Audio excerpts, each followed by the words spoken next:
Australia کا ایران میں خواتین فٹ بالرز کی سیکیورٹی سے متعلق پروپیگنڈا بری طرح پٹ گیا۔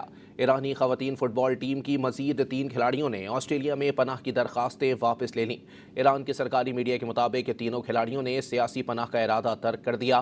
تینوں خواتین فٹ بالرز آسٹریلیا سے ملیشیا کے راستے ایران پہنچ رہی ہیں۔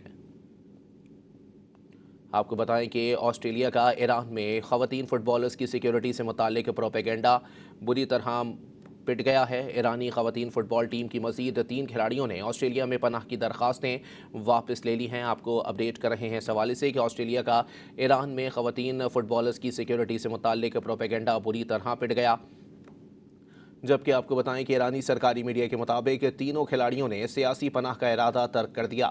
تینوں خواتین فٹ بالرز آسٹریلیا سے ملیشیا کے راستے ایران پہنچ رہی ہیں۔ آسٹریلیا کا ایران میں خواتین فٹ بالرز کی سیکیورٹی سے متعلق پروپیگنڈا بری طرح پٹ گیا ہے۔ ایرانی خواتین فٹ بال ٹیم کی مزید 3 کھلاڑیوں نے آسٹریلیا میں پناہ کی درخواستیں واپس لے لی ہیں۔ ایران کے سرکاری میڈیا کے مطابق تینوں کھلاڑیوں نے سیاسی پناہ کا ارادہ ترک کر دیا۔ تینوں خواتین فٹ بالرز آسٹریلیا سے ملیشیا کے راستے ایران پہنچ رہی ہیں۔ آسٹریلیا کا ایران میں خواتین فٹ بالرز کی سیکیورٹی سے متعلق پروپیگنڈا بری طرح پٹ گیا ہے، جبکہ ایرانی خواتین فٹ بال ٹیم کی مزید 3 کھلاڑیوں نے آسٹریلیا میں پناہ کی درخواستیں واپس لے لی ہیں۔ ایران کے سرکاری میڈیا کے مطابق تینوں کھلاڑیوں نے سیاسی پناہ کا ارادہ ترک کر دیا۔ تینوں خواتین فٹ بالرز آسٹریلیا سے ملیشیا کے راستے ایران پہنچ رہی ہیں۔ اہم خبر ہے، اپنے ناظرین کو اپڈیٹ کر رہے ہیں کہ آسٹریلیا کا ایران میں خواتین فٹ بالرز کی سیکیورٹی سے متعلق پروپیگنڈا بری طرح پٹ گیا۔